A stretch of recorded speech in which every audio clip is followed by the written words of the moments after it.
Right, hello everyone. Welcome to the stream. Started quite promptly again. Qualifying has already started. Welcome, welcome. So we shall get into that. We do need to adjust our fuel quickly though. We should have time for 4 laps. Welcome, Iris. Good to see you. Hope you're doing well. Yeah, 4 laps. Should do, as I said. Um,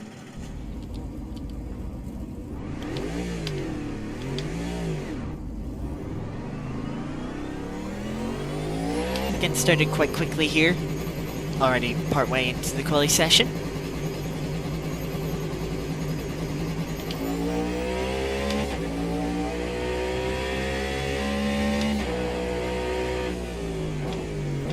So, if you were here last week, you may have remembered we encountered more issues, same issues we had at Adelaide.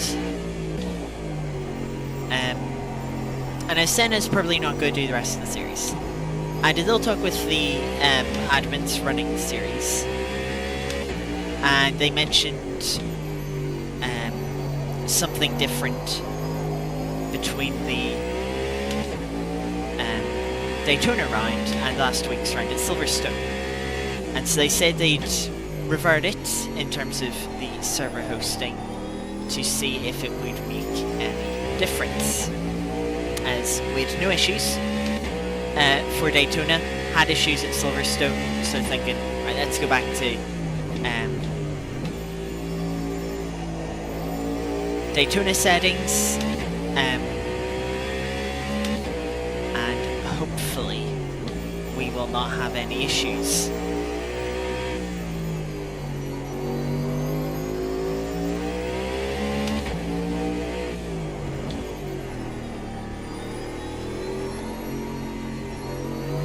So that is the hopeful part of this week. And why there is a stream despite me saying there probably wouldn't be one.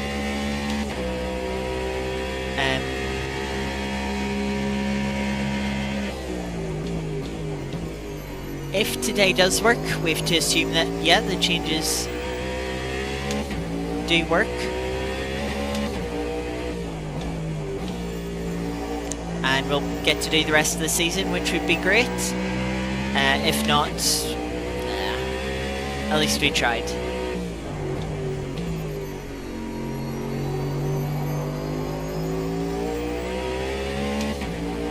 So we're currently just on our second warm-up lap.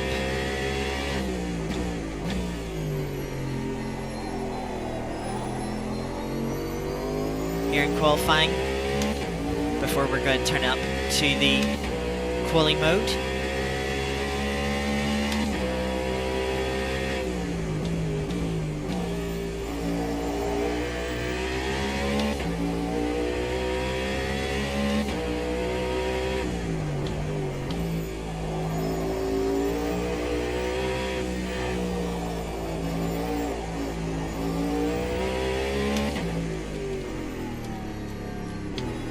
Turn it up now. Away we go. Welcome, Kiki. Yes, there have been changes in how the server is being hosted, hopefully to alleviate our issues.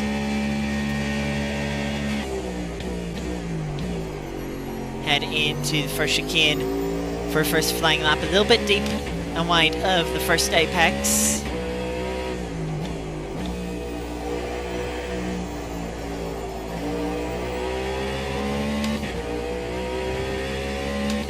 Decent run through the long right-hander that takes us off the full circuit.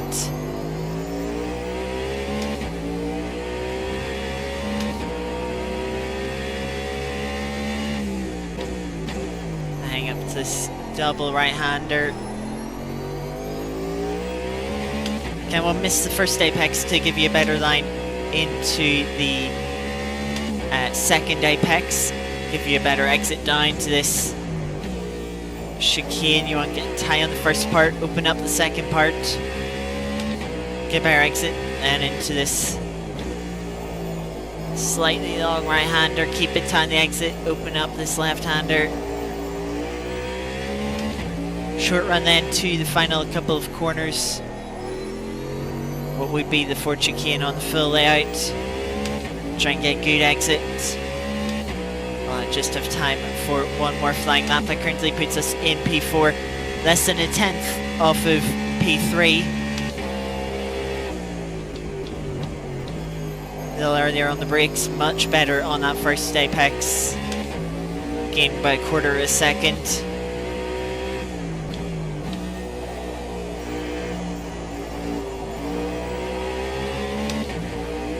Giving us the potential for P2 here, as things stand.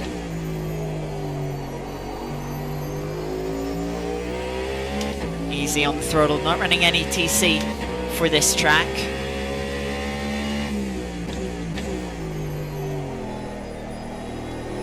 Rear end sliding through the first apex, sliding again on the exit. We've cost us a little bit of time. We're still over 3/10 up.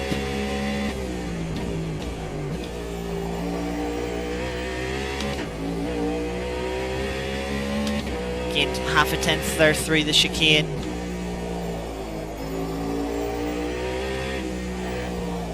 Try and take a little more of the apex there in that left-hander. Into this double right, try and carry a little more speed. We're about half a second up. That should put us into P2, and it does by 0.03 of a second. Making good use of those 2 laps, putting us in second place. Now, one thing I haven't checked is the start procedure. Of course, last week there was an issue with the rolling starts, so they used a standing start. Didn't check if we would have standing or rolling starts for this race. And yeah, bit off the pole time, nearly 9/10, but to get second, pretty good. Hopefully we can hold on to it in the race. I should probably do just a little quick fuel calc. I think 70 litres should be good. But if we'll go 125, that is 85. So should be 22 laps, and it 70 litres is 24, I believe.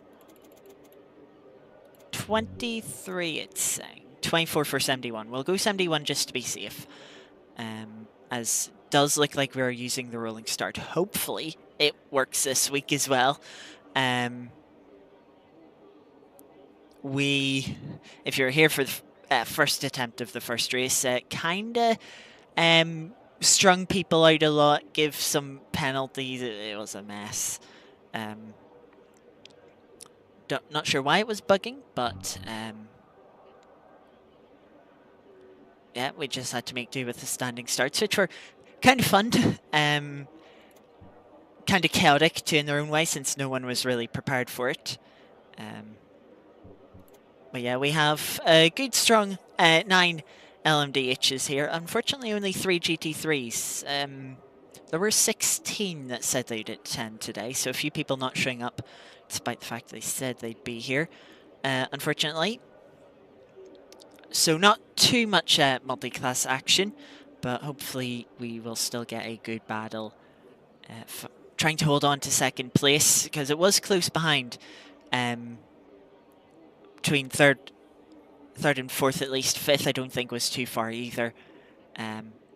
P6, Andy, they've been close to us too on pace in previous races, so it could certainly be very close here. Just waiting for everyone to ready up.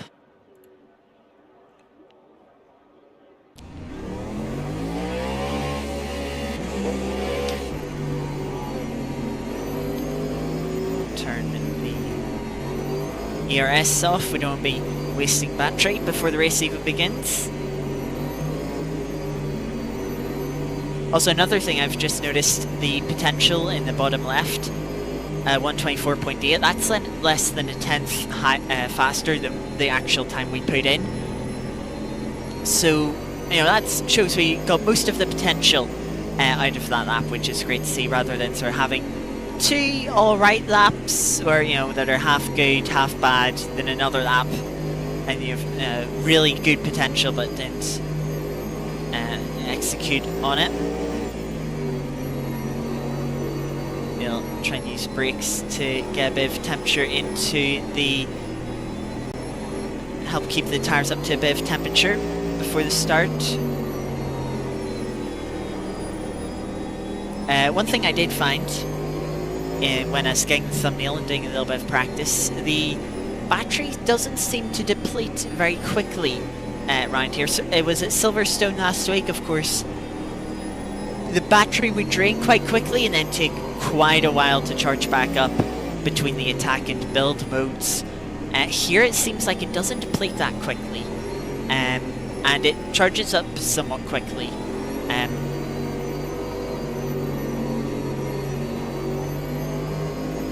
So that's something to know on how we're going to use the battery modes throughout the race. Maybe be a little bit more aggressive on the modes compared to Silverstone, where we were a little more conservative. But we're not too far away from the start here.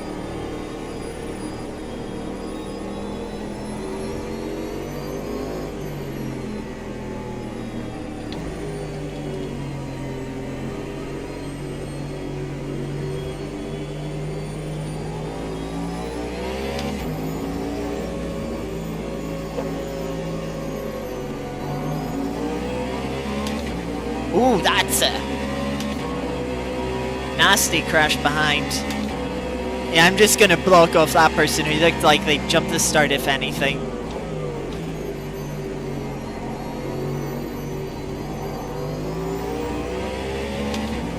So third place getting absolutely murdered.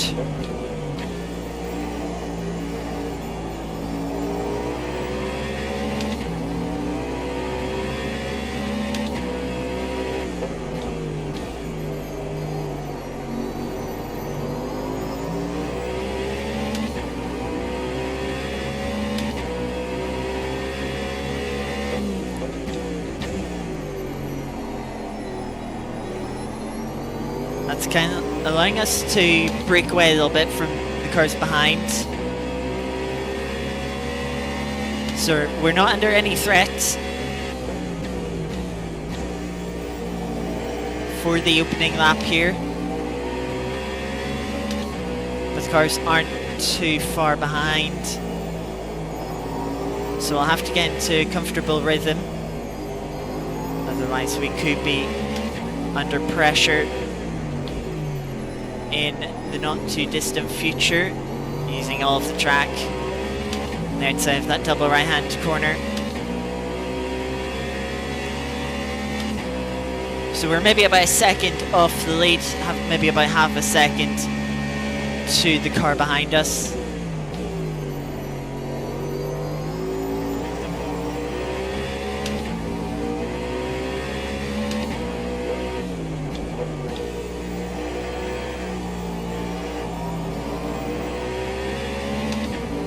I think I'm just going to keep it in the attack mode now. The ERS, that is. As I said, it doesn't deplete that quickly in aggressive and charges up quite quickly in build.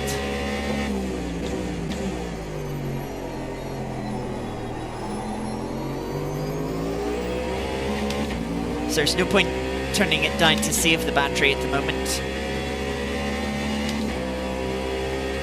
You just see us being put under pressure, so we'll keep it turned up for now. A little bit deep into the right-hander.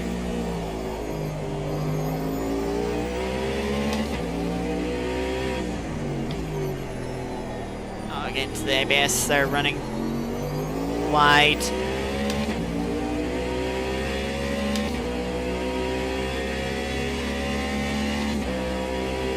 Me in second place have made a big breakaway from, or third place I should say, sorry.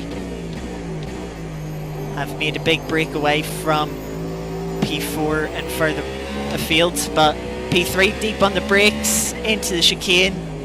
Got a really poor exit. That's let us open up a little bit of a gap to them.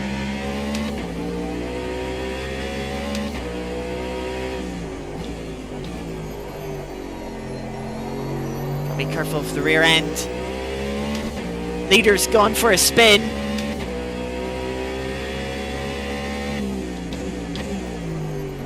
And that's now promoted us to the lead. Gives you an idea of how kind of unstable the car can be around this track, especially when you're running without traction control.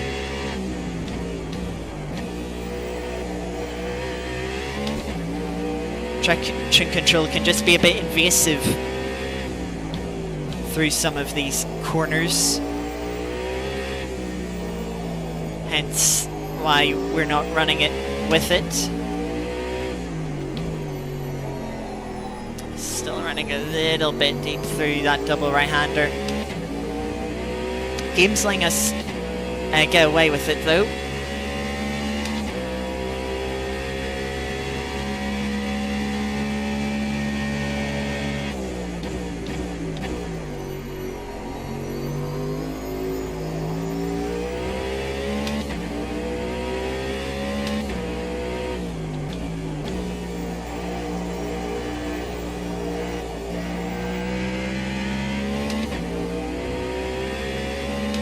Continuing to open that gap to the car's behind. You can see the tire marks there from where the leader spun, just trying to pick up the throttle presumably.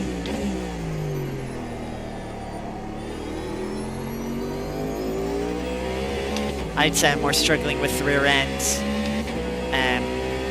on entry to corners.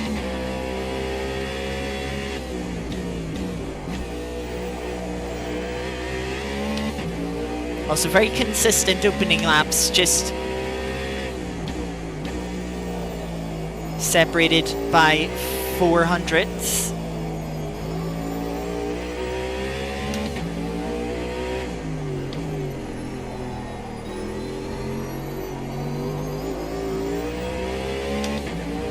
Making up a bit of time through those final couple of corners, not running wide. Running by a 10th quicker that lap.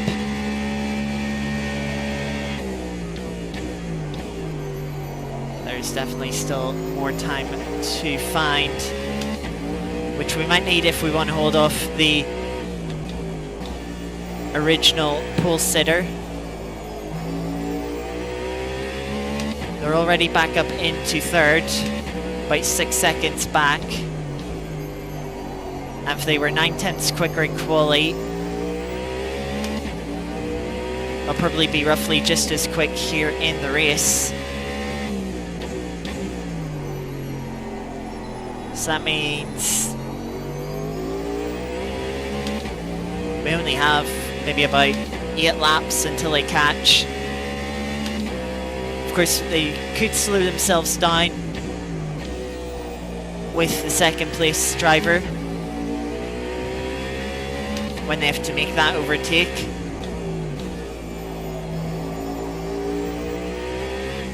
But let's not forget traffic too with the GT3s.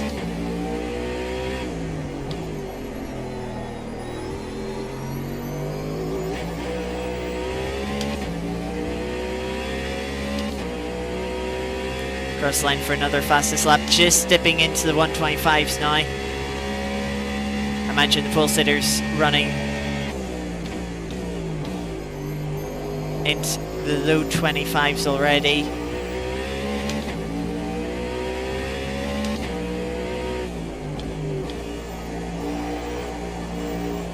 Welcome, Marty.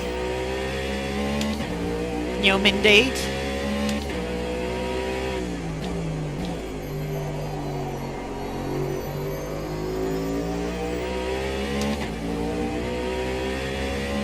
ERS battery still over 50%.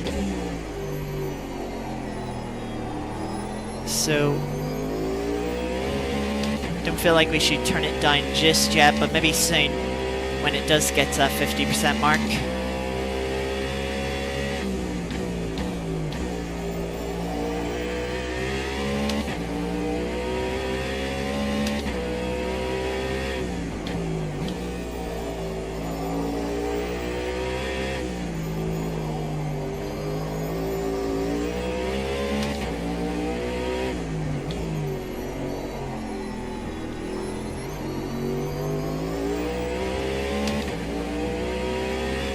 Lost a little bit of time through that final couple of corners of that lap, but we're still opening that gap slightly to the car behind.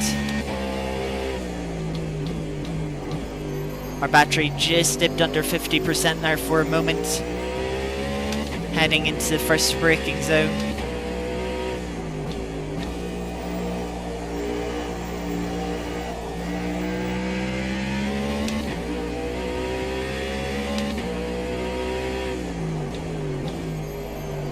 So maybe this is the time that we turn it down. Yeah, let's say end of this lap.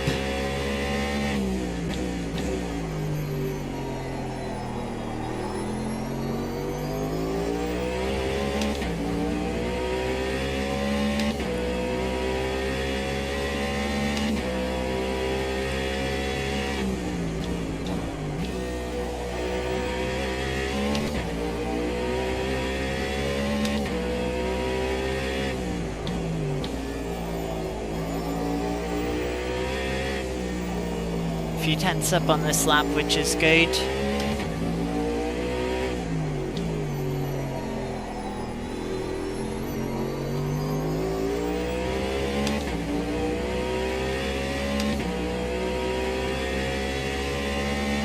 Getting close to mid 25s.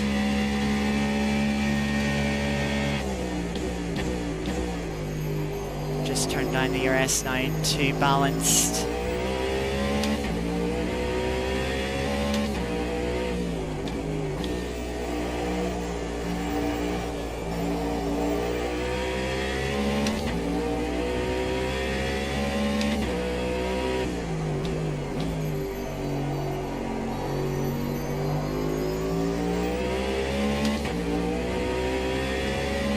We're already 10 minutes into the race, 20 to go.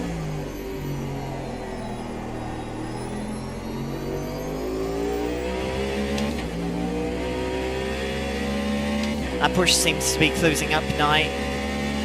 Maybe they're still in a higher ERS mode.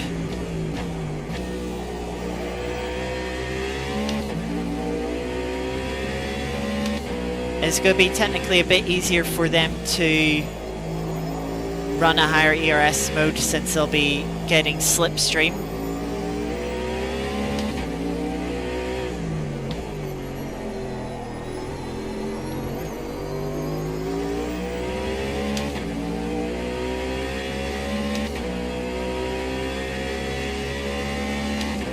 I can see the drop off in that lap with just turning the ERS down.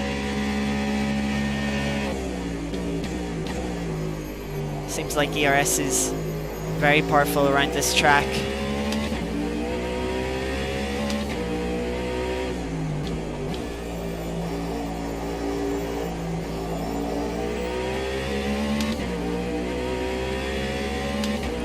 Gap's now 3.5 seconds to the pole sitter. Alfie currently sitting in P3. Of course, after making that earlier mistake, and we're starting to catch our first GT3.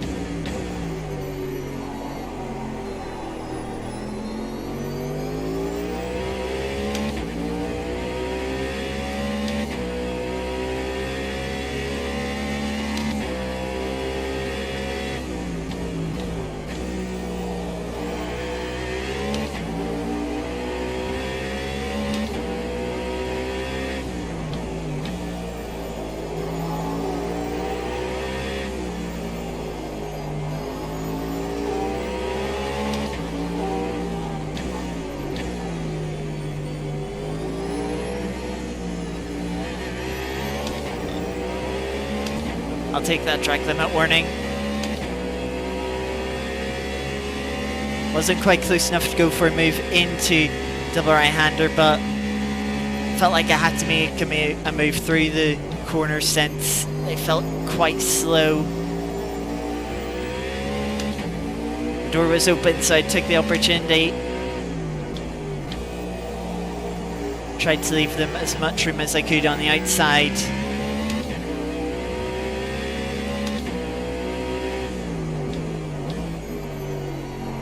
A couple of cars have a drive-through. I've just noticed that in the top left. Alfie, the pole sitter, has one, and so does Zach in P5. If you do get 5 track limit warnings, you do get a drive-through. And that was our first.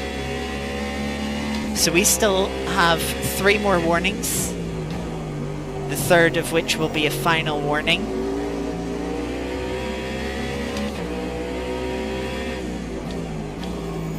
Also catching up this GT3.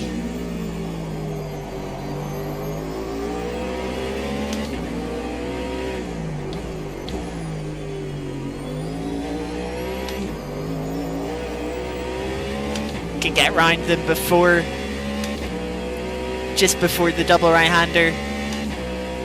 GT3 was also kind of making sure I was able to just get in front before turning into the corners. And then the Porsche behind seemed to get stuck behind the GT3 through the double right-hander and lost out a bit of time. Catching up to the third. And final GT3, just slightly missing my braking point there.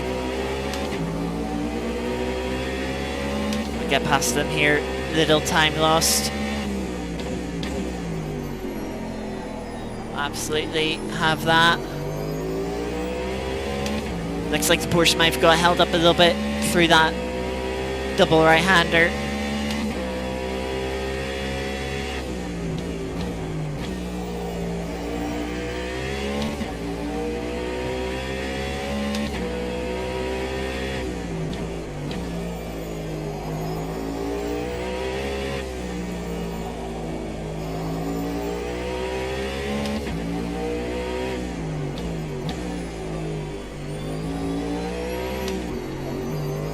Messing up that final couple of corners. I've just noticed too our batteries back up towards 90 and 80%, so we can turn it back up to attack mode.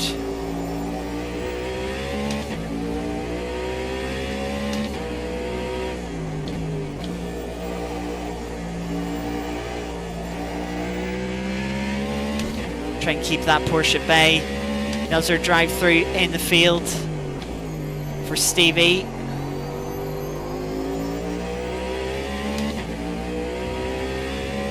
Alfie's still there in P3.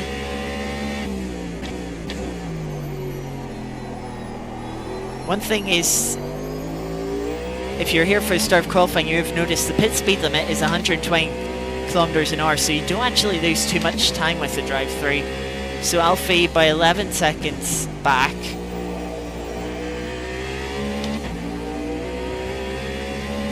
You know, if this was ACC, you'd be doing 50 kilometers an hour through the pit lane and you'd lose so much more time.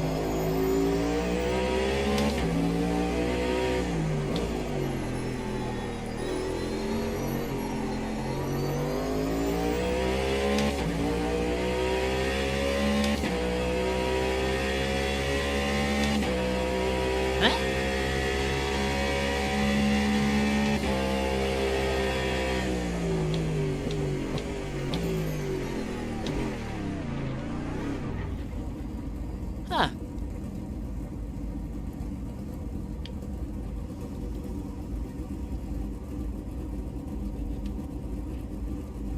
What's going on here then?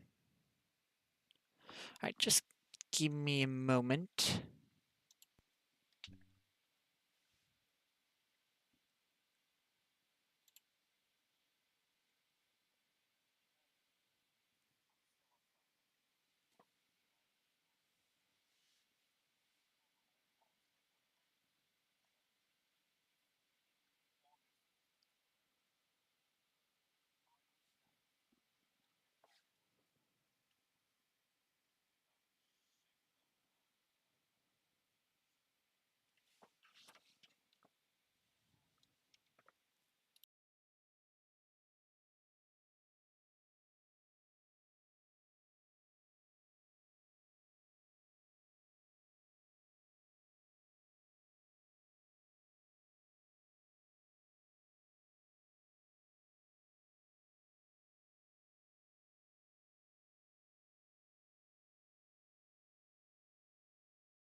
Okay, so it's just checking there in the VC.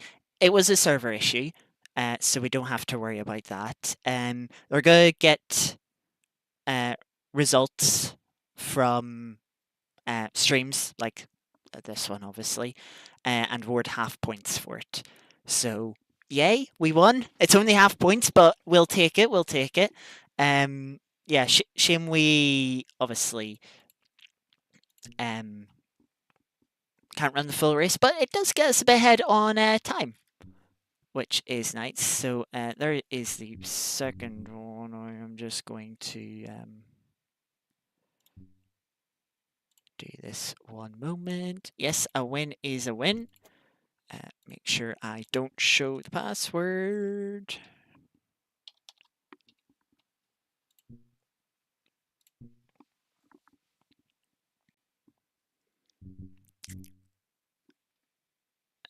And yes, we can transition back.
Yeah, hopefully someone else isn't struggling with big screen freezes because they are very um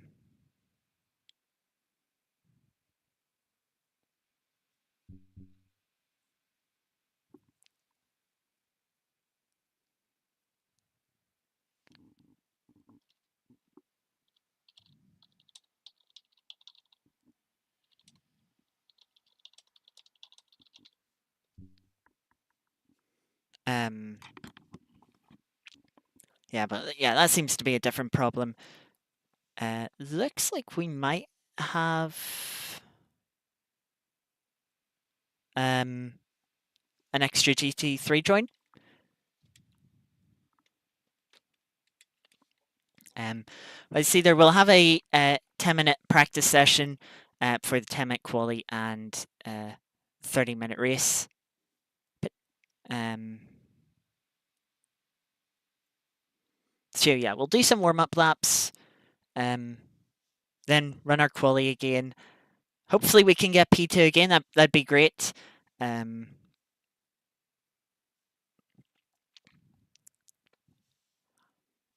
yeah, hopefully we can have another good race. Another thing, we are going to change to standing starts again. The rolling starts are just a bit too scuffed, we feel like.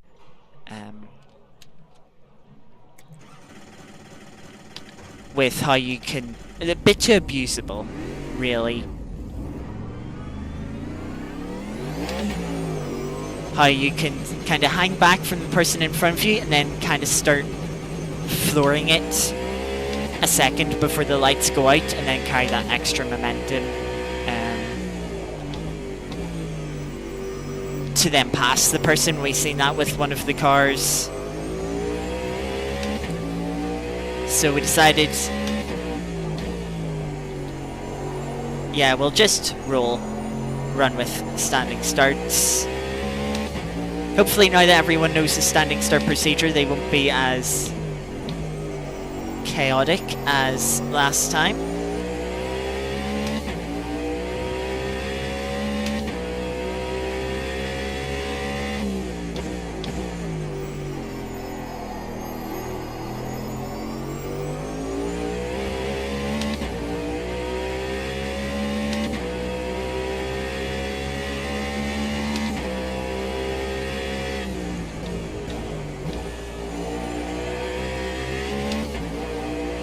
Let's just do some practice laps, see if we can... what race pace we can get.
Not gonna lie, the Mons Bugatti, kind of fun in these cars.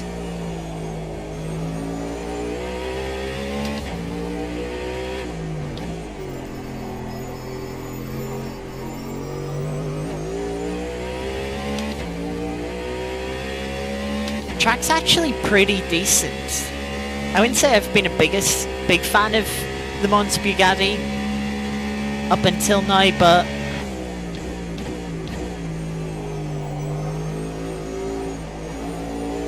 I'm kind of digging it tonight.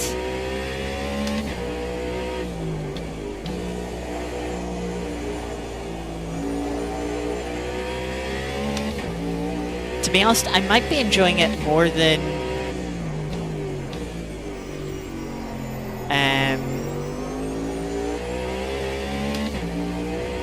the full circuit for the 24 hours. Because of course the full circuit, okay, you have the Porsche curves, which are brilliant. Brilliant sequence of corners. But you also have, well, an iconic stretch in motorsport. Not very interesting stretch of track in the Mulsanne Straight. Of course, it is broken up by the two chicanes, which, okay, they're not the most interesting chicanes, but I would definitely rate them better than a straight that's just technically 3 times longer. Looks a bit more technical, yeah, I mean, it certainly is.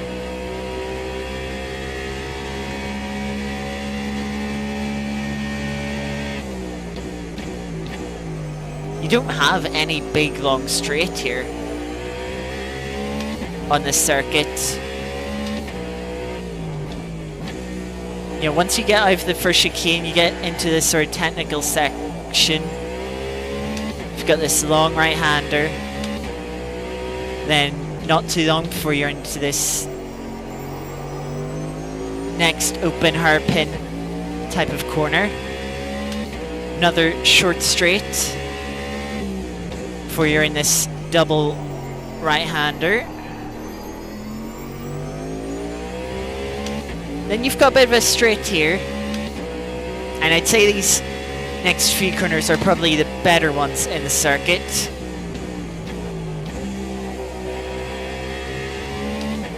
You got the chicane, which is slightly cut.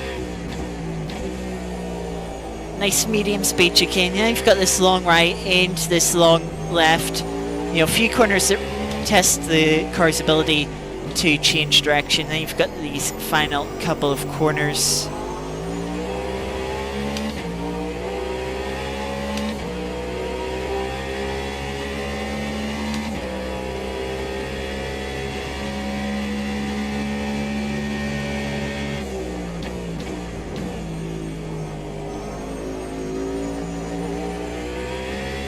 Like, coming into this event, I was like, I wonder why they're not using the full circuit. They mentioned in the VC it would have been a bit too long for how many cars are partaking in the series. Especially when you have people not turning up who say they were going to.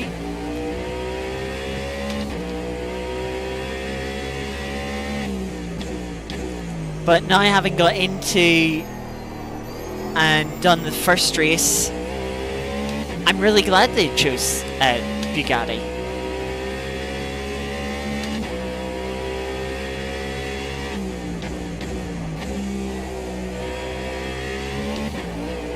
It's fun, and I think it's a lot more interesting to drive. Now, I don't know for certain. Of course, Le Mans Bugatti is used for the French round of MotoGP.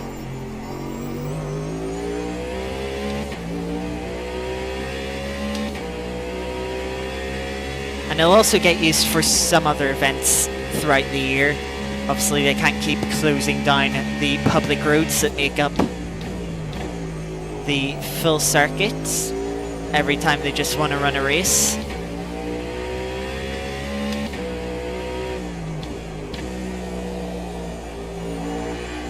And, you know, there'd also be construction work to putting up that part of the circuit every time. You know, so that's why the full circuit's pretty exclusive to the 24-hour race. Obviously, the 24-hour race coming up this weekend on Saturday and Sunday. Hopefully we actually get a 24-hour race and not something shorter like a 23-hour and 58-minute race like we had at Daytona.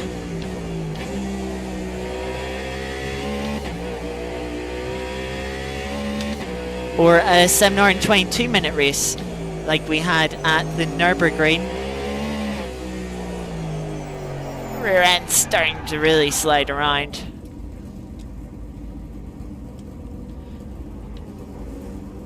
I'll let this car go.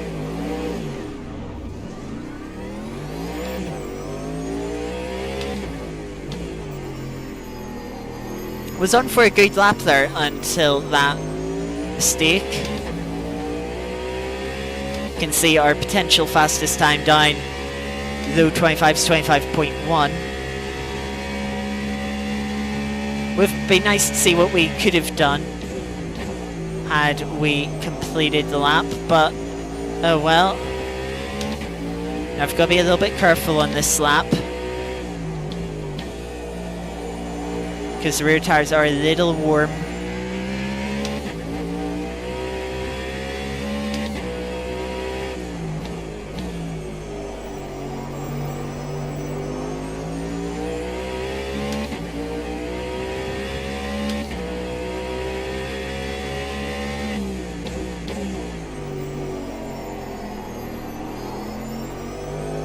But yeah, as I was saying before that spin, I don't know if this track was designed primarily for bikes or whether it was designed as a car track.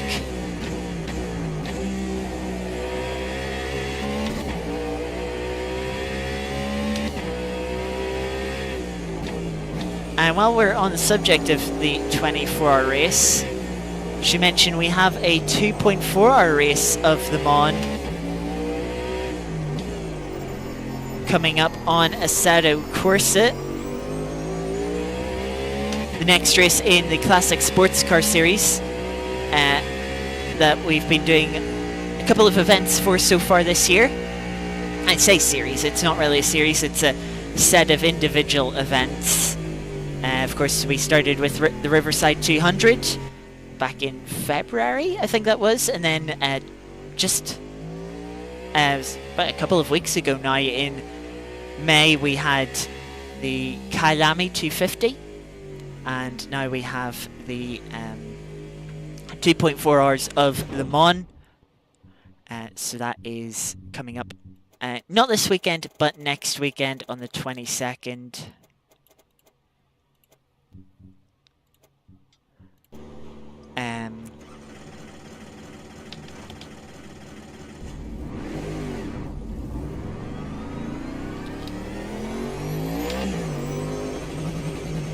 and 22nd of June, so we'll be looking forward to that.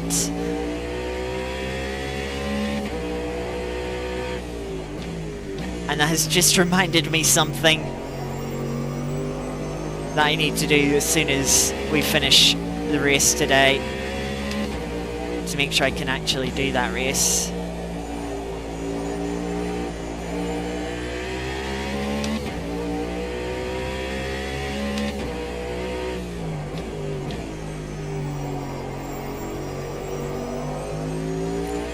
But we're here in qualifying now.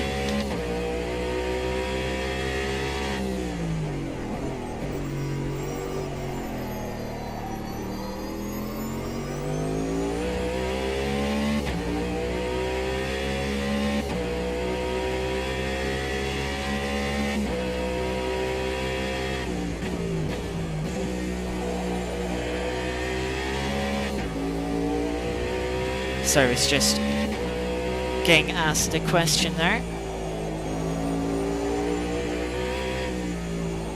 Don't know if we're good for the time for 2 full quali runs.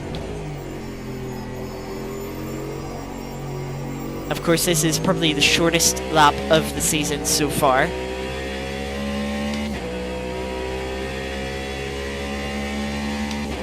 But yeah, 125's probably not, still probably too long to get 2 4-lap stints in.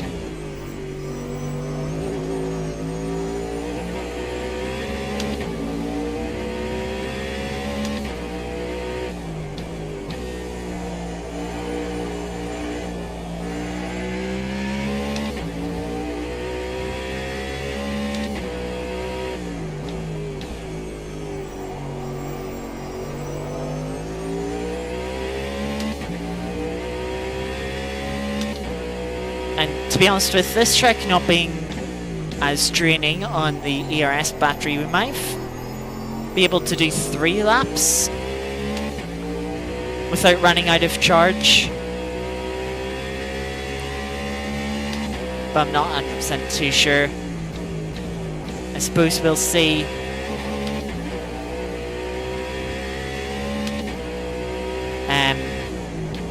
Once we have turned the battery up and done a couple of laps.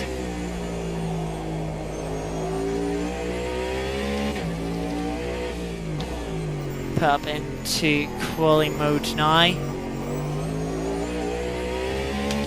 Try and get a decent exit.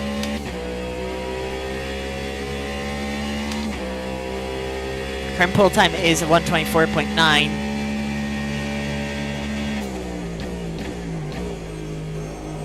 Which we had 124.8 for the first race.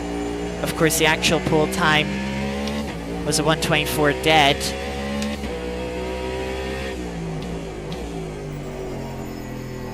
And wanted to step out there.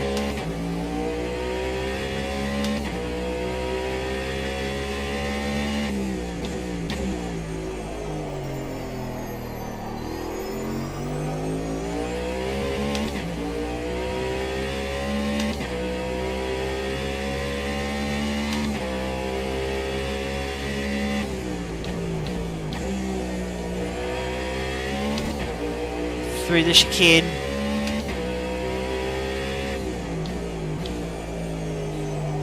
Rear end wanted to go again, turning into that right-hander.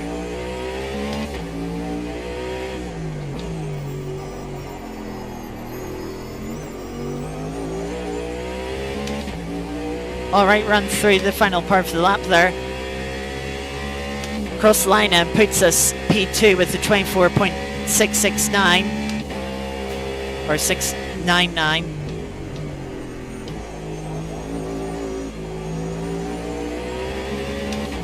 We'll go for another lap here.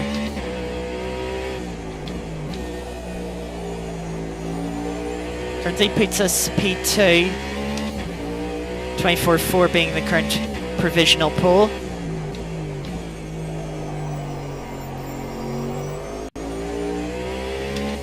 Gaining a little bit of time through that left-hander, not having the back end slide out on us.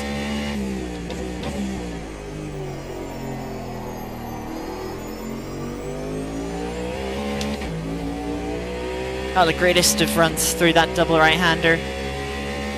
Have lost a little bit of time on our delta.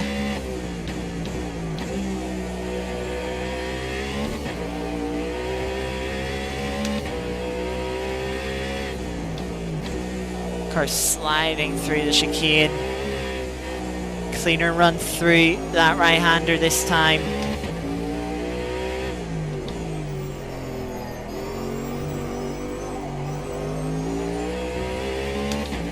Struggling a little bit with traction. We're going to be about 2/10 up. It's not going to be enough for pole, but it is going to be good enough for 24.4. Trying to help solidify that.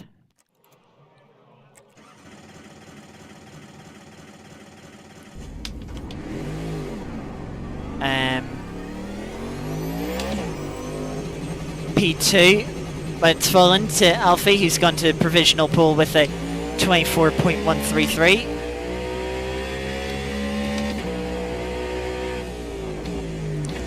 We'll go again. We're only going to get 2 more laps here. So it would be 1 warm-up, 1 flying.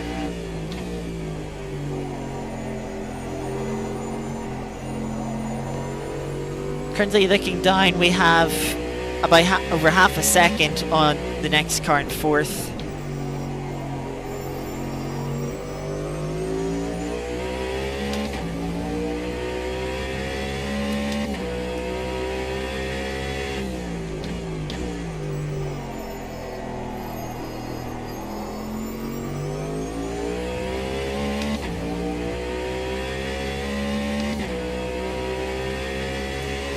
We'll continue with the warm-up lap here. We'll turn the car up to quali mode at the end of this lap. Forgot to check what the battery was at the end of last lap.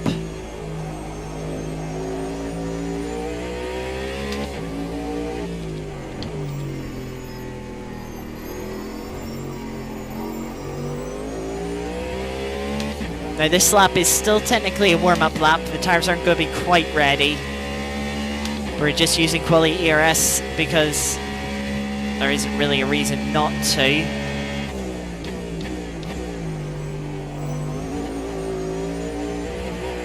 I just cut that first apex a little bit too much.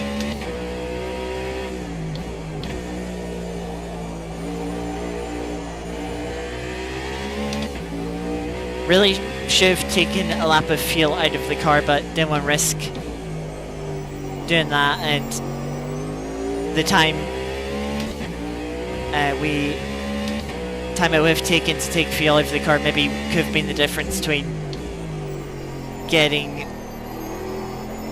an extra lap or not,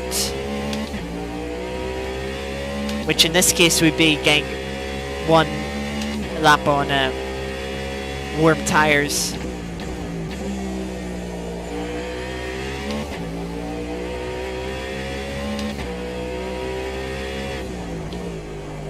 This lap is shaking up to be alright. It was wide there though. Of course it doesn't matter, we did cut the second corner, first part of the chicane.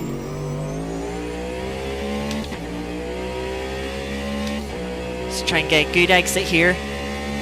To be fair, we still have 2/3 of the battery, so probably we'd have the battery for a 3rd push lap on the ERS.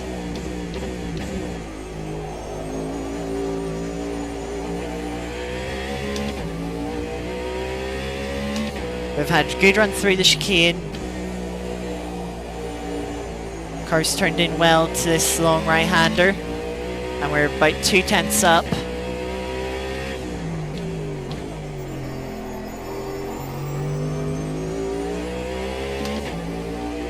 Not the greatest line on exit. Do lose a couple of hundredths.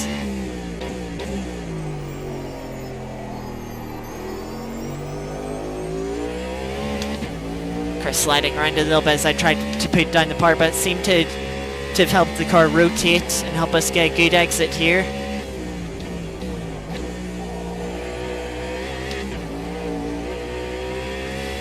Bad run through the chicane.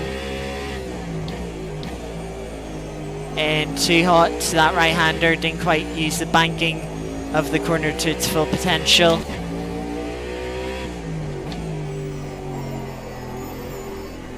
A little bit wide through the final couple of corners there. We're still up on our delta, but it's definitely not going to be enough to improve.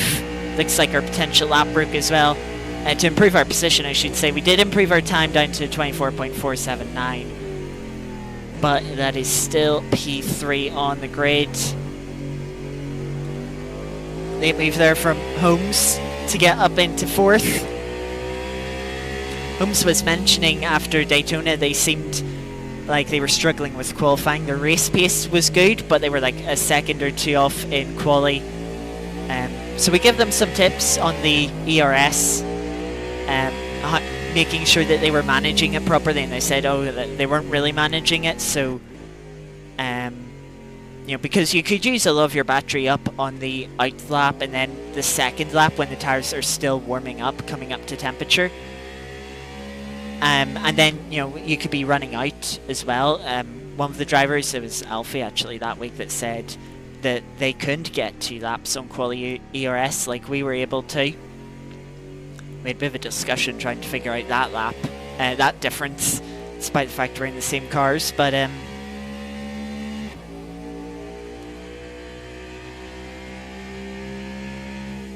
yeah, starting P3. I wouldn't say I'm disappointed. I'm not disappointed, because we still set a faster time than we did in the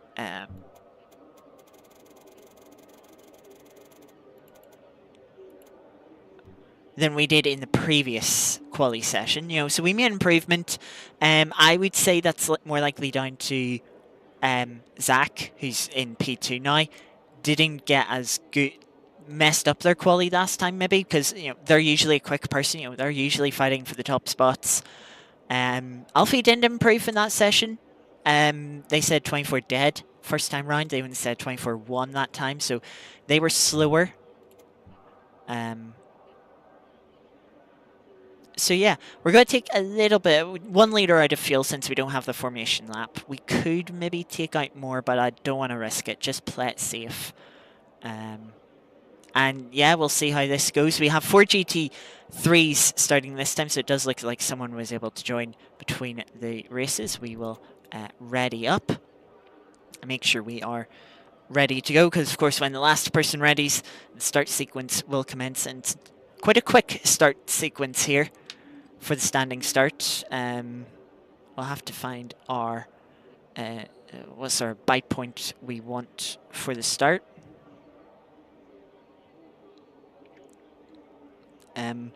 With just sort of how quickly the starts went through last week at Silverstone, I don't really remember anything of them, to be honest. So I can't remember what I did for them. What are the things I need to remember for this start here. But yeah, we did quite all right last week, so hopefully we can do just as well this week for this start. Thank you for the good luck, Iris.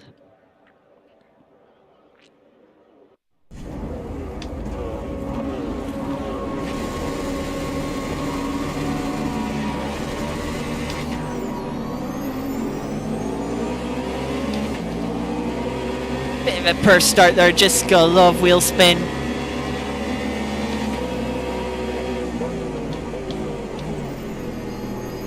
Can bog down a little bit. So we'll fall to 4th. But luckily we haven't fallen any further.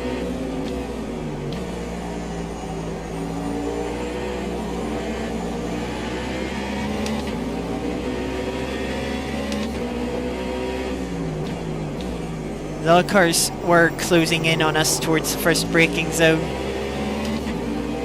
But luckily none of them were able to get a move done.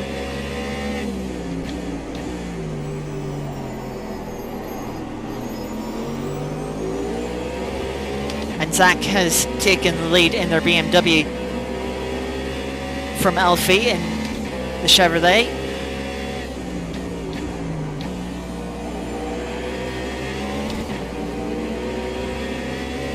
Or the Cadillac, I should say. Or I think it's a Chevrolet Cadillac. Can't remember how the car is exactly.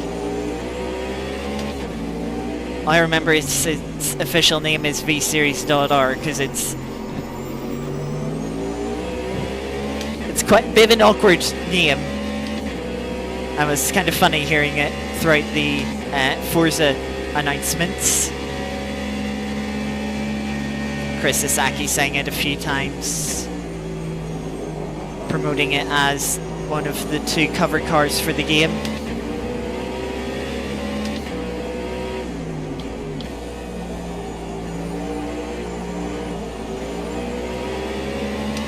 We're just going to see if we can get into a rhythm here. We seem to be dropping the cars behind us again.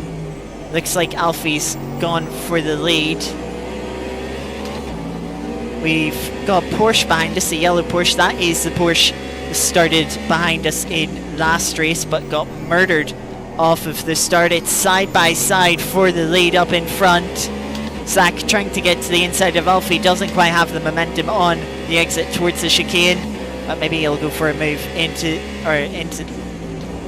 out of the double right-hander. Oh, I've really messed that up.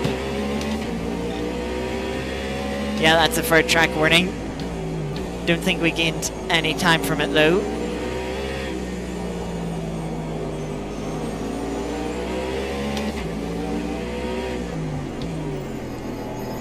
Very wide entry there from the Porsche up ahead into these final couple of corners.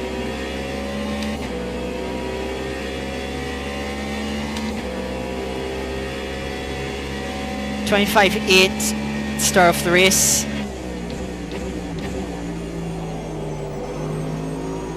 Which is good. That'll be another warning. Yeah, just slightly cut that second apex bit too much. Definitely gained a little bit of time from that, so another fair warning. Gotta be careful now. We did quite well last race.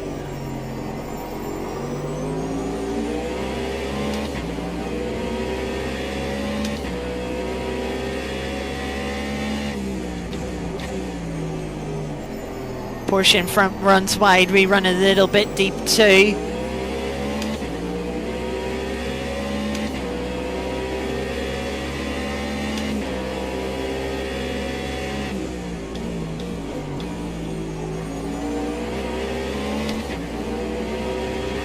Porsche just able to hold on a little bit wide through this right-hander.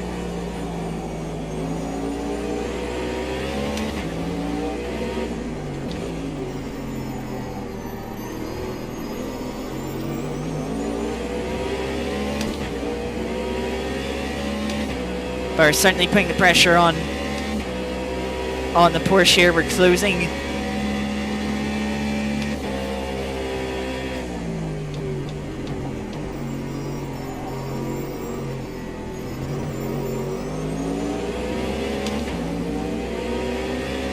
Very tight through the first chicane.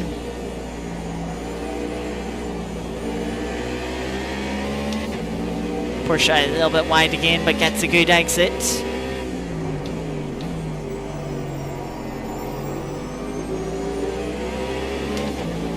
Porsche does seem to be struggling with running a little bit wide into these corners.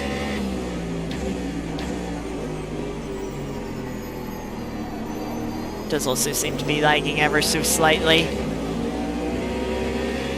But Porsche is definitely holding us up now.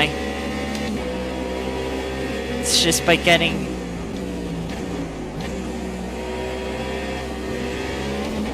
a clean move done while not falling foul of track limits.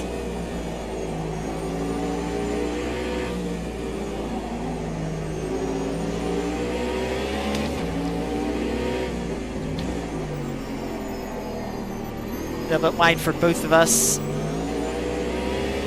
As a little bit wider.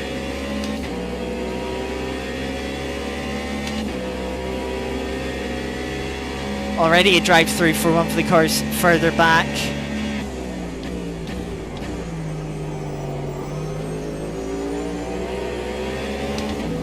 good run through the first chicane allows us to close up. Have a look down the inside, not really a move. Just trying to scare the Porsche into making a mistake. Opening the steering wheel to give us space when they don't need to. Porsche runs a little bit deep, I ran a little bit deep too.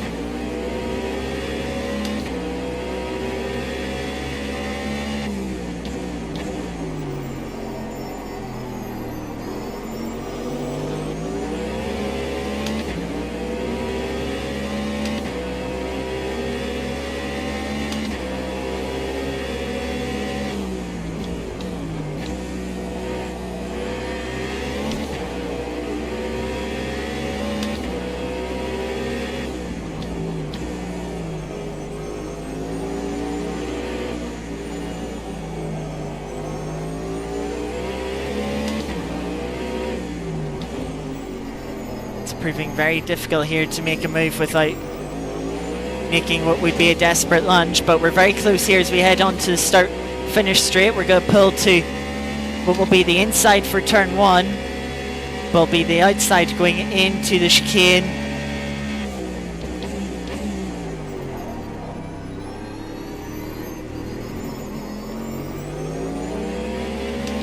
We sort of defended into the chicane, braked definitely way too late.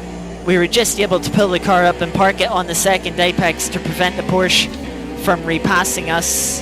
Porsche's got a good exit as we come onto the big I circuit, but we're going to force them the long way round.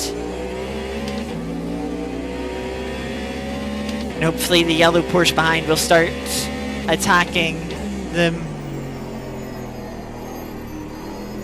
and allow us to pull a little bit of a gap. With all this fighting, we've dropped off massively from the 2 leaders.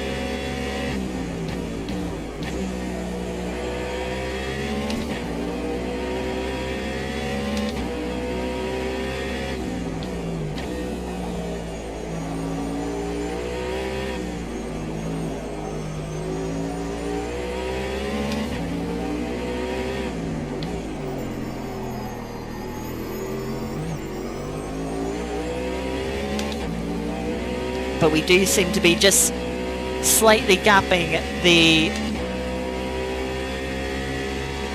Porsche behind us.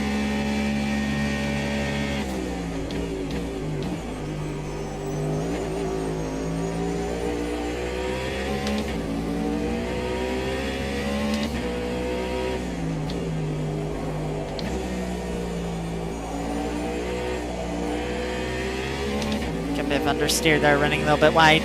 Porsche behind looks to have followed us.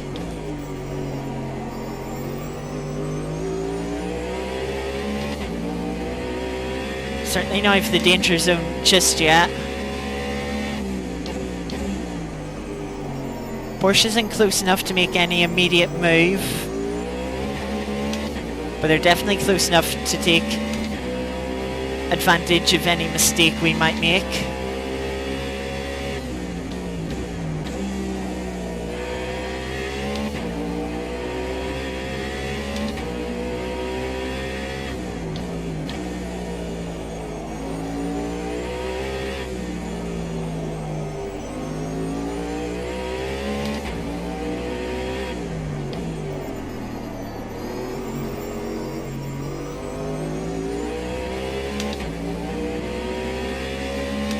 We're going to set a new personal best here. 25.6. Fortunately, looks like the potential has broke again.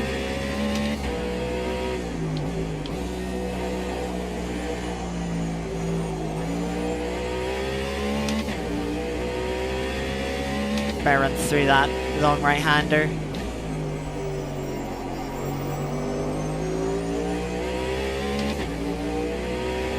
I'm noticing though that some of the tires, especially the rear left, is getting a bit warm. So we've got to be careful in the tire. It's going to make it easier to make a mistake with, but also will increased tyre wear, which could hurt us a bit in the later stages of the race. Especially coming out of that chicane, when you're trying to put the power down.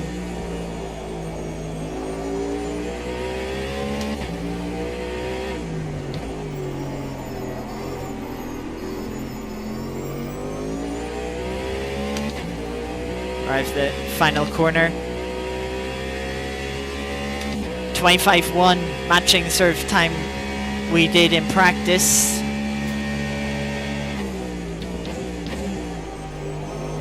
We're not too far away from catching our first GT3 of the race.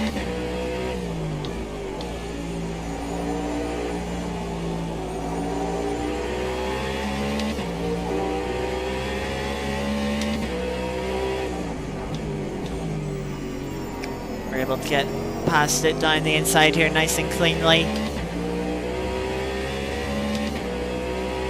We're not falling too far back from second place driver Zach in the BMW now that we've got clean air, but we are also still in the attack ERS mode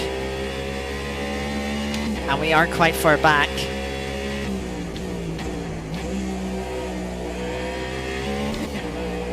But should Zach fall foul of the track limits and get a drive-through penalty, we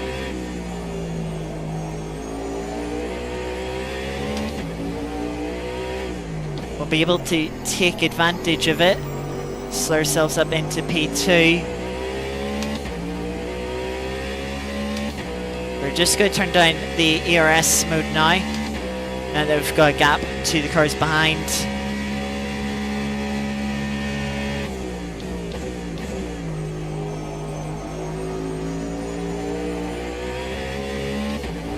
I'm not expecting to be able to catch the BMW.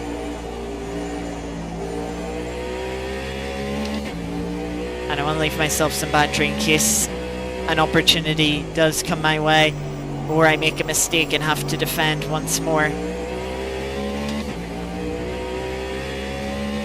Just to catch another GT3.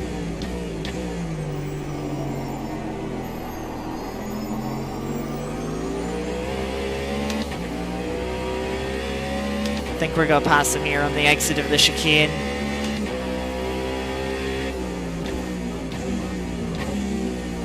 Not quite close enough to make a move into the chicane, so we'll just be patient.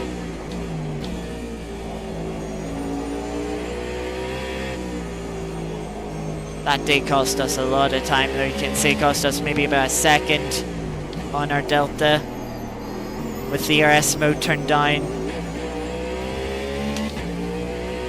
By 1.3 seconds down now though. A good run through the final couple of corners. Brought down to 1.2. Starting to catch another GT3.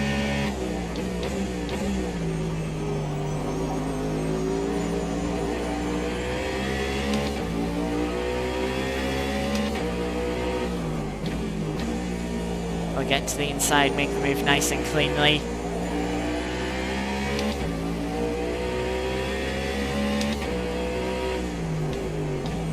And there's one more GT3 to pass in the field. But if you look in the top left, you'll see we've just passed the halfway mark of 15 minutes. That does mean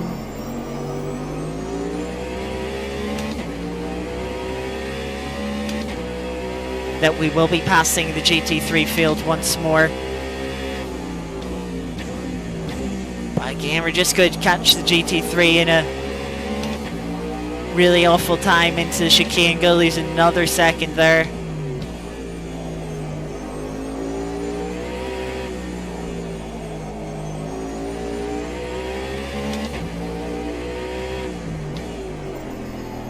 So losing 2 seconds from passing GT3s, maybe a bit over. That's an average half a second loss for each GT3. We'll make it 6/10.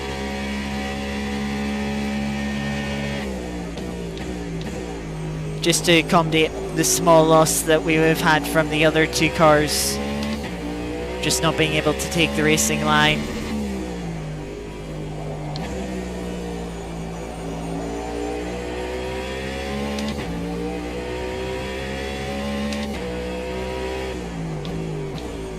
And of course it could be worse.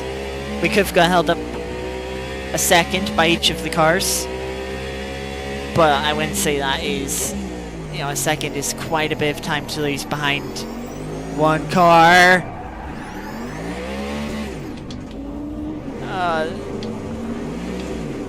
Just lost the rear end. Go into first.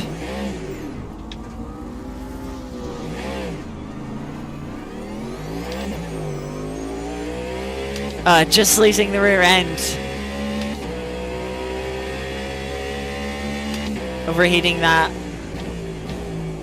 rear left tire, and then just car not shifting out of reverse and back into first. Maybe because it's still rolling backwards a little bit. Most likely. Just rushing to try and get the car back on track. Yeah, that is a costly mistake, especially since we'll have to pass the GT3s again. Hopefully we don't lose as much time passing them.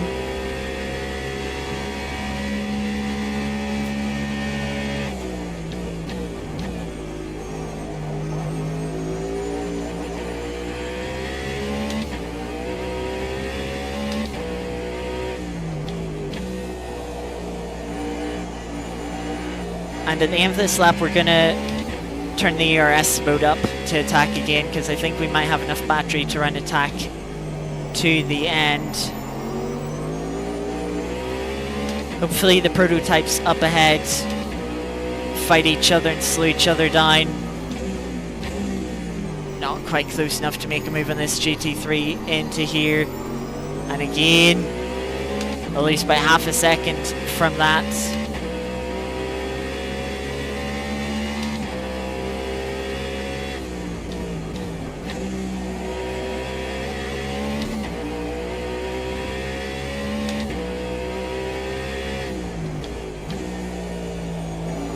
We have a big gap to try and chase down before we can even think about passing.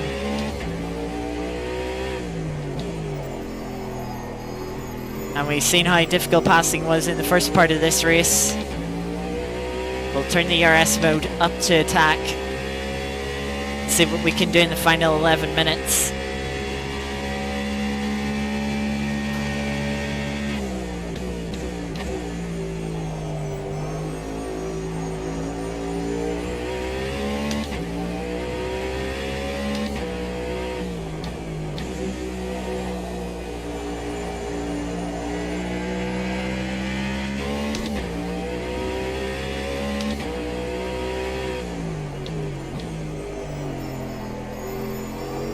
Rear end sliding around again.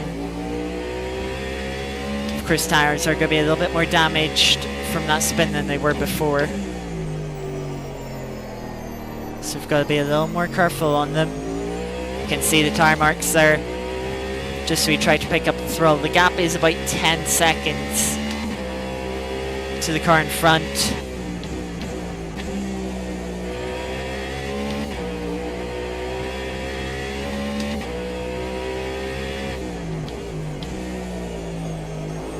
See if we can get some personal bests in.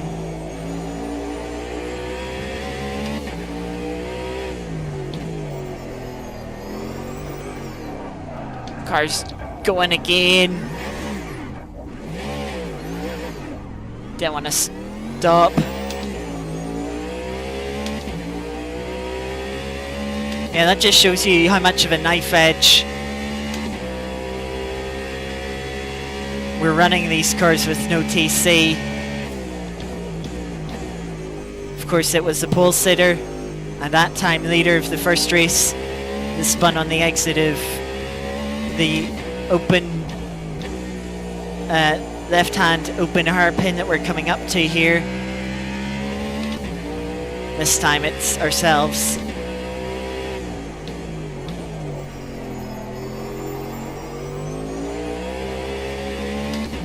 with the tyres being a little overheated, it's been that bit more difficult to catch the car from these slides. The leader has got a drive through penalty as well as Stevie. As we know from the first race, you don't lose too much time from it.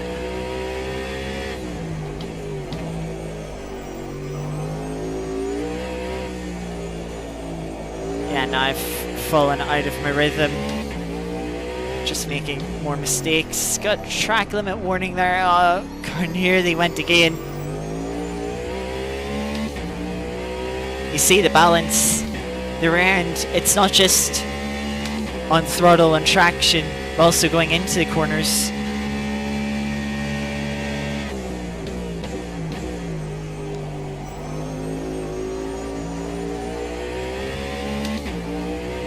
Yeah, that means we're about 16 seconds back now, which means even if one of the cars did get a drive-through, we wouldn't be close enough to take advantage. I mean, with about a 16-second gap to the car behind, really struggling with the rear end now. Gonna turn the TC up.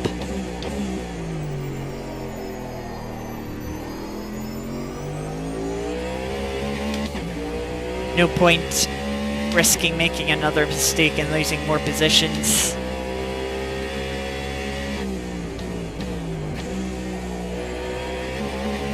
When we don't really have anything to gain.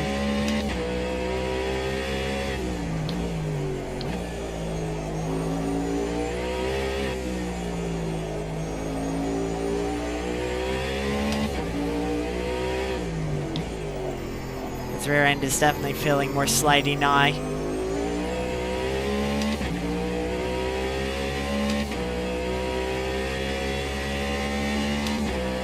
The next three cars are all within 3 seconds. Looks like the first two are fighting each other a bit. You never know what might happen.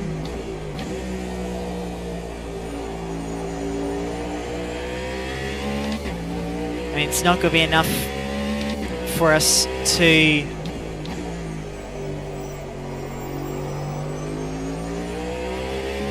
gain any positions unless it goes catastrophic, which would be a shame.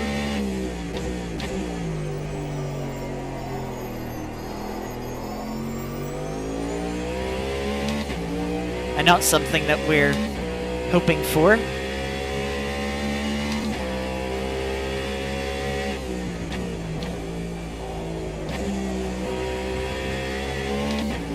Well, deep into the chicane.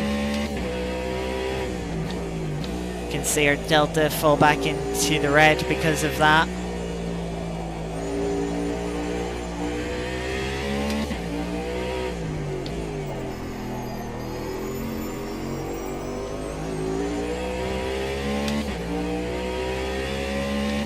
Car just being a little easier to manage without the traction control. So we have 5 minutes left in the race.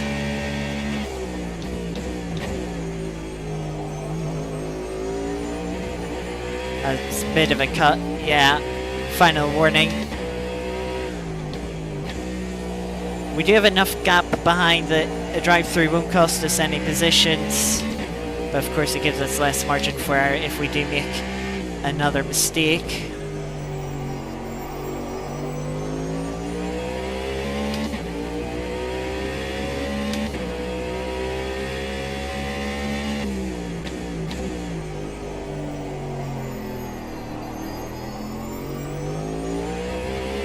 A little bit wide there.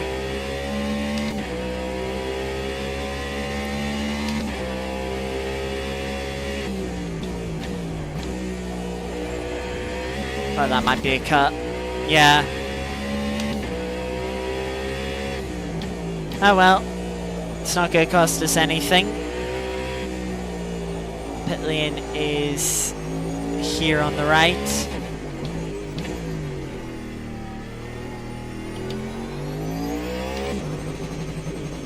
You can gain a little bit of time initially from taking the inside line at the final corner.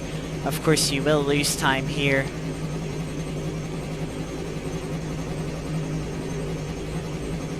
Being 120 kilometers an hour.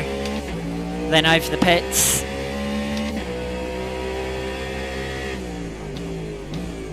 You see that we've only lost about 6 seconds.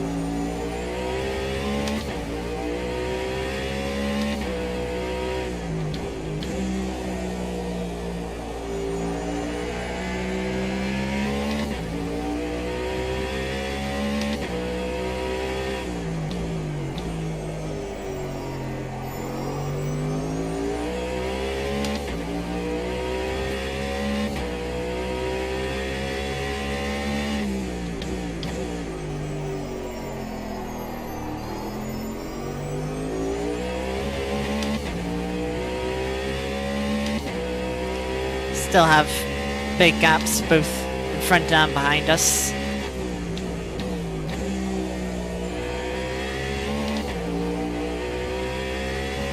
Only real interesting part of the race is the GT3s that we may catch. We're trying not to spin the car like we nearly did there.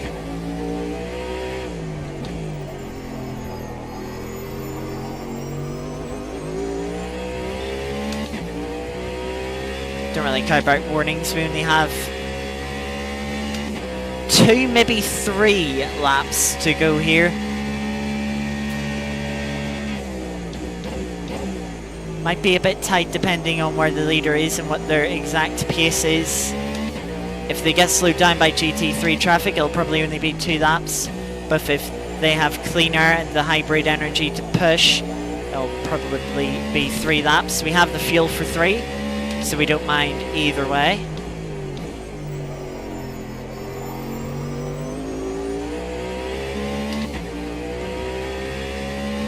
You can see a couple of the GT3s up ahead.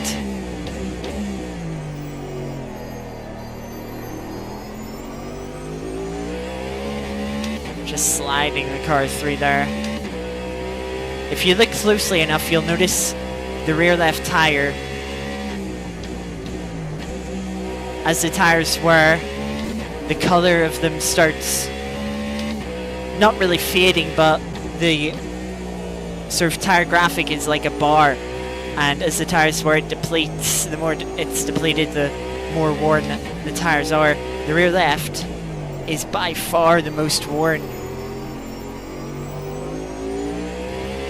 of all the tyres. You can see the sort of little notch in the middle of the bar. You can clearly see it on the front tyre, so you can just about see it on the rear right, but you can't see it at all on the rear left. As we're coming up to Porsche GT3 here, we'll get past them easy enough before this right-hander.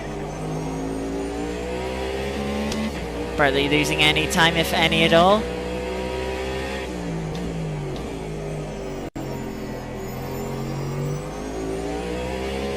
Sliding the rear end again through that open left-hand hairpin.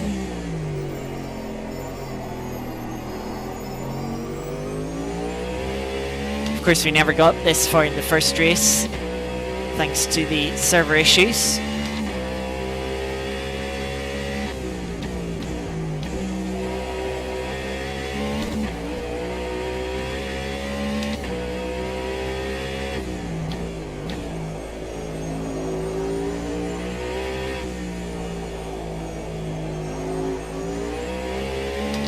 And the leader has finished, so this will be the final lap.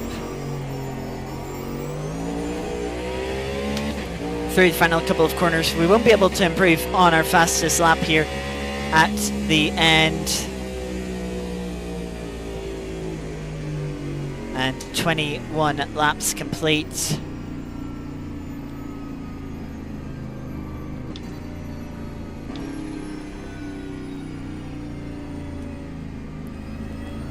I'll have to settle for P6 this time.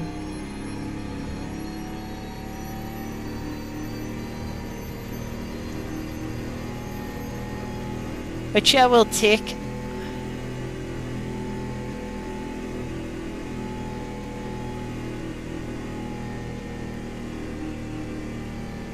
We'll absolutely take that.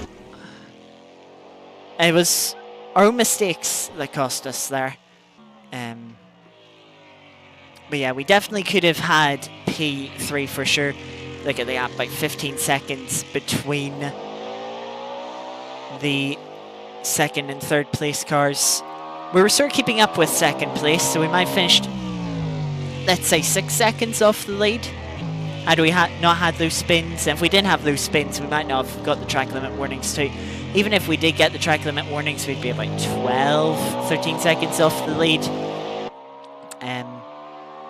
You know, so we'd still be there in third place.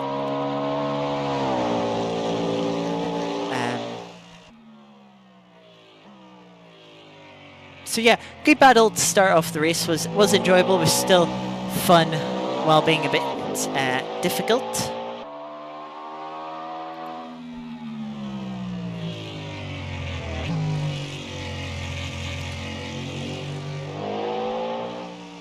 Of course, if we didn't have those mistakes, we might have lapped an extra GT3 or 2.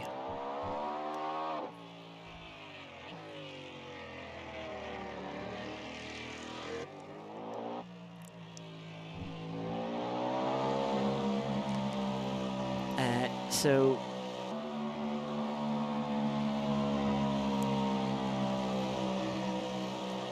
can't remember if we have to wait a little bit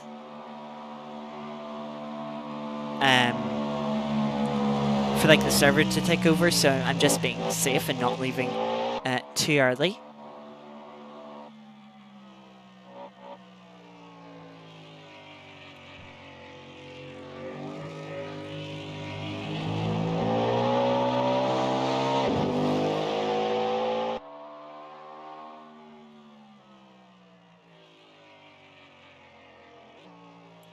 The main takeaway from this is we... Sumo can leave there. But the main takeaway from this is we didn't have any screen freezes. No issues on that regard. That's the main positive. Hopefully, it's kind of like Daytona. Hopefully it's not a fluke. Hopefully that is, yeah, sort of issue solved. And we can see the season through. Because I'd love to. I've enjoyed the races so far, so really we'd love to see through the final 3 rounds. Speaking of, next round, let me just have a quick check here for the next round. I will switch to full screen in the meantime.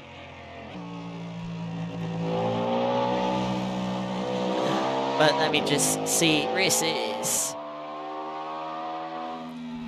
Next up, we are at Jerez in Spain. We're running the MotoGP layout, the bike layout, so we don't have that chicane at the end of the lap. And it is going to be a wet race. That will be interesting. It'll be my first wet race on AMS2. So another learning experience. It should be fun.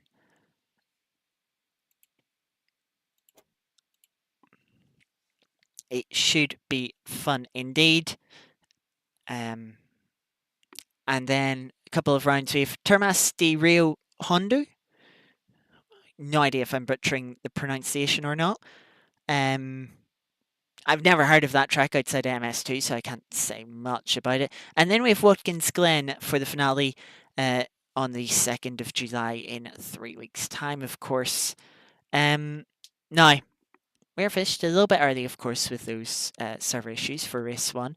But as always, we are going to run, as we always do, we're going to run the Art of Rally daily and weekly stages here. So we will boot that up and run them to end out the stream. And then after that, I'm going to go get some food. But let's see here. Daily event. We won't be able to look back at where we finished last week's event, unfortunately. That's a little too long ago.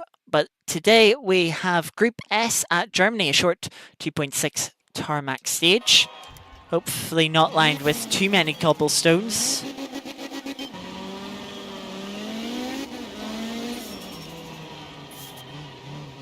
We have a few here, but this section not that difficult. Car a bit understeering this low speed, and I've got more here. I've got High Bale chicane and this right-hander. Bit of understeer there as I tried to put down the power of that left-hander.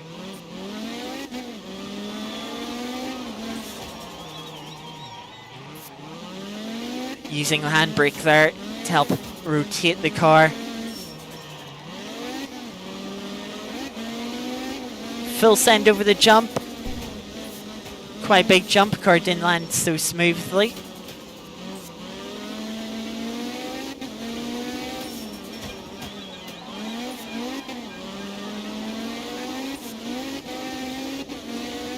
Getting the rear end to slide, help rotate the car. Bit of braking before that jump. Seemed like quite a big jump, and with the corner directly after it, didn't want to take it too quickly. Send over another jump there. Slow the car down into this little chicane, bit more handbrake usage. Just help rotate it through the second part. Bit more, slow the car down for these left-handers.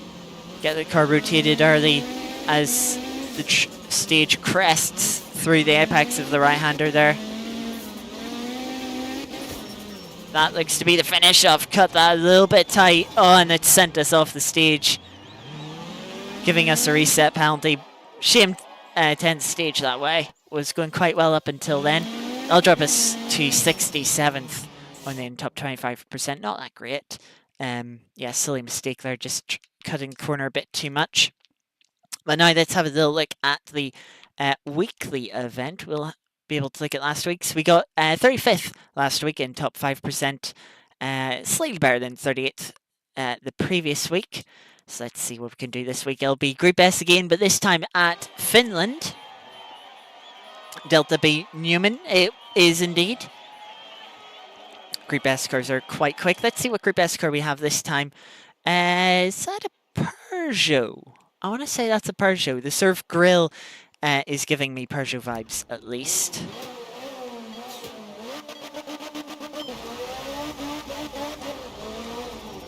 Here we go. Finland is quite a technical rally, if I'm remembering it correctly, and the start of this stage is certainly proving to be that way.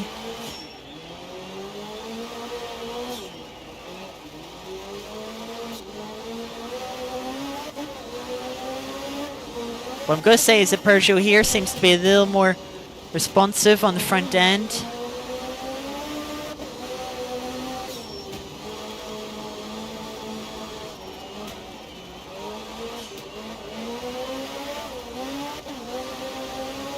The last time we crossed this bridge, we slightly hit the inside wall.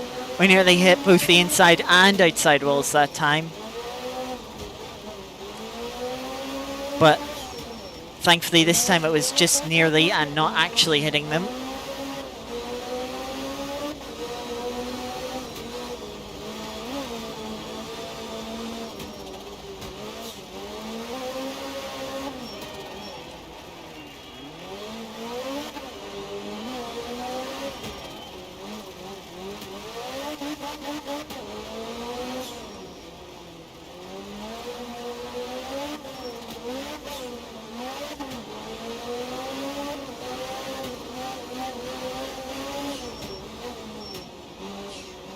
Luckily there was no rocks sticking out on the apex of that corner. Clean stage through there for 137.7. Super Peugeot, yeah.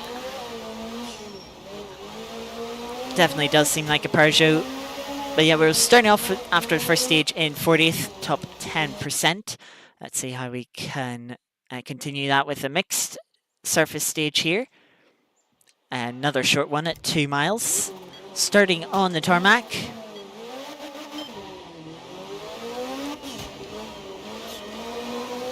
For all of about 2 corners.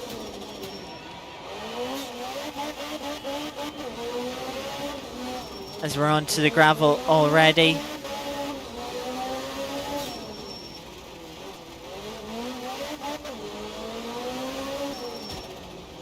Gotta be careful over the crest through that left-hander. Careful of this jump as well. Very big jump. Corner immediately after it.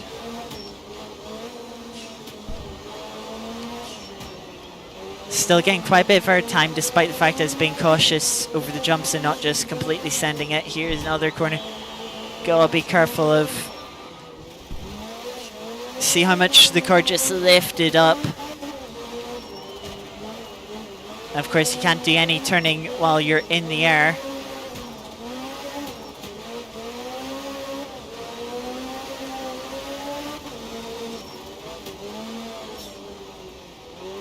Can really hear the turbo flutter of the seemingly Peugeot into the final chicane round the hay bale. And out to the line, it'll be a 119.221 for the second stage. That will get us up to somewhere. Well, the game's not telling us, unfortunately. So as we head to third stage, 3.2 mile stage on gravel again. This time in the rain, we can clean the car. No repairs needed to be made.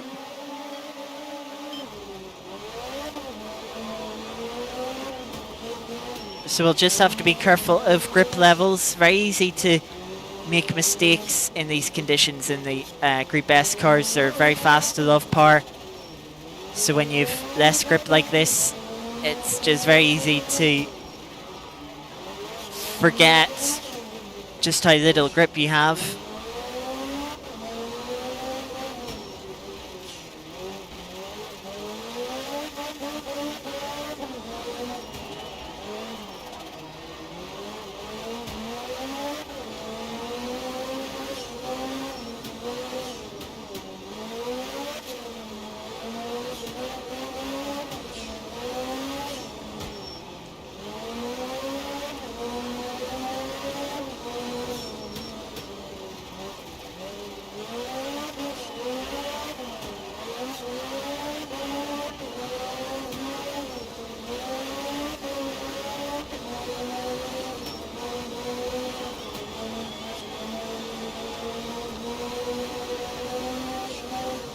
Getting into a bit of a faster part of the stage.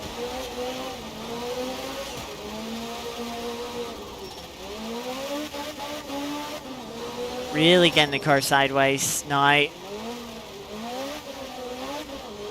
Giving a good push in here. Taking it easy over the jump once again.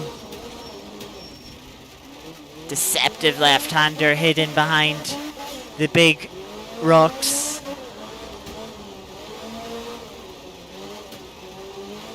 So we ran wide through there, but didn't lose too much time. I imagine quite a few people will fall for that corner.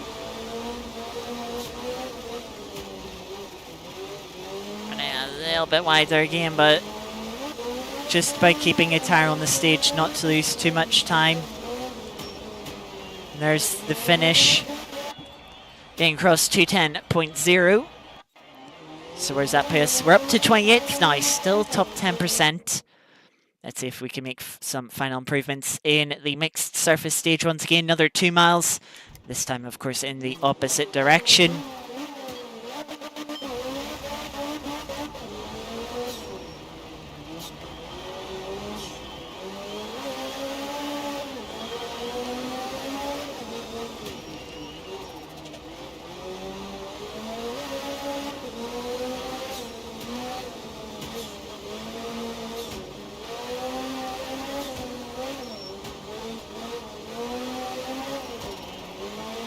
Not quite having the car set up properly for the changes of direction.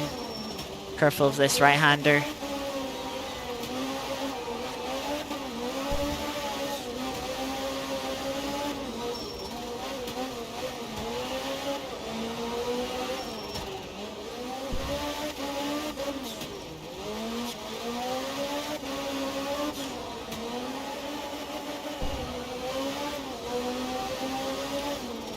Another thing about taking jumps slower is, of course, you spend less time in the air.